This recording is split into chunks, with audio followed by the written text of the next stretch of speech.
अद्य वयं कथाशतवल्लरी पुस्तकः डॉक्टर जनार्दन हेगडे इयं पुस्तकः लेखकः अस्ति।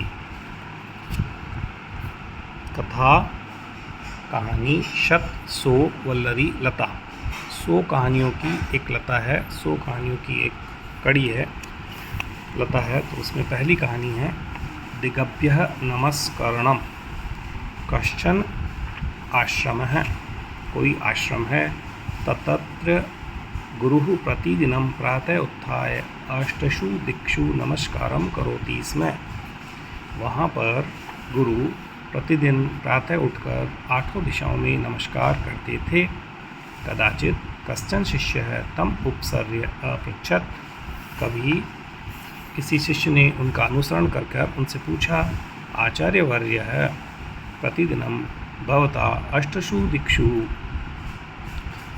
दिक्षु नमस्कार क्रियते।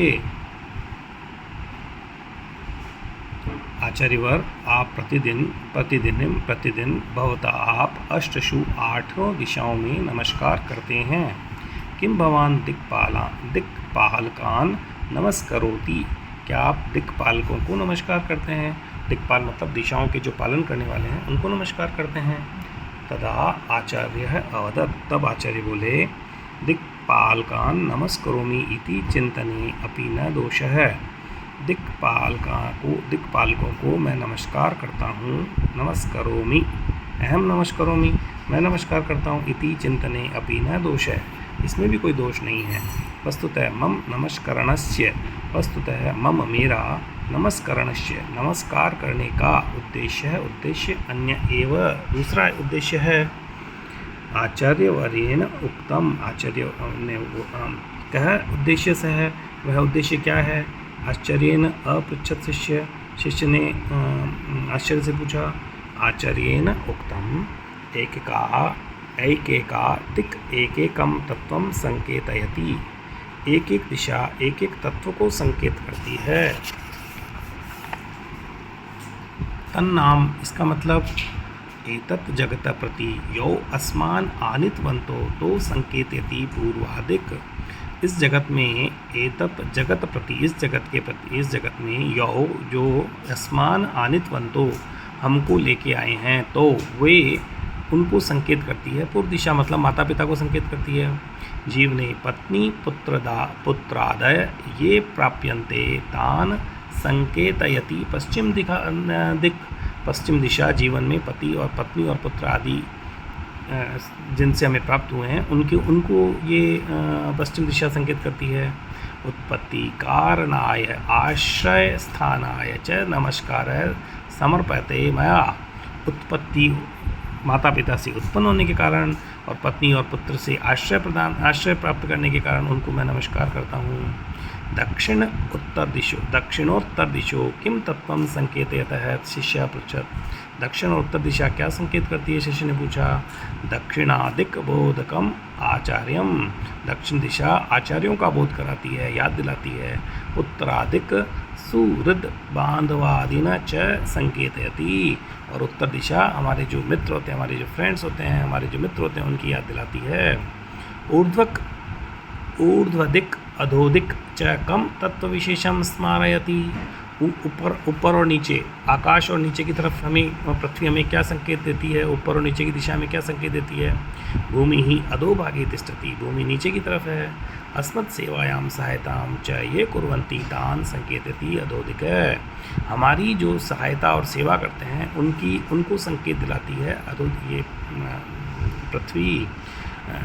सहायक सहोद्योग्यादिभ्यः कृतज्ञतां समर्पयितुम् अधोदिक नमस्क्रियते। हमारे जो सहायक हैं, जो हमारे सहयोगी हैं, उनके प्रति कृतज्ञता समर्पित करने के लिए हम पृथ्वी को नमस्कार, हम नीचे की दिशा को नमस्कार करते हैं। अस्मान् च उन्नतं स्थानं प्राप्येत तादृशम उत्कृष्टम मार्गदर्शम संकेतयति आकाश।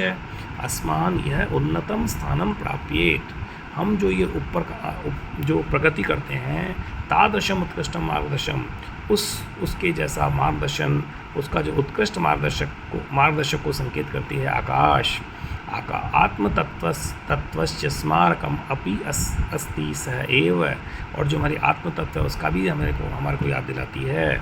अतएव आकाशः अपि नमस्क्रियते मया, इसलिए मैं आकाश को भी नमस्कार करता हूँ।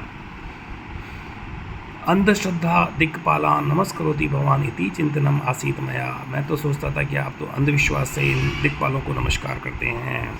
दिक्पालेभ्य नमस्कारार्पणम अंधश्रद्धा तू न, दिक्पालों को नमस्कार करना कोई अंधश्रद्धा नहीं है। तत् आस्ताम तावत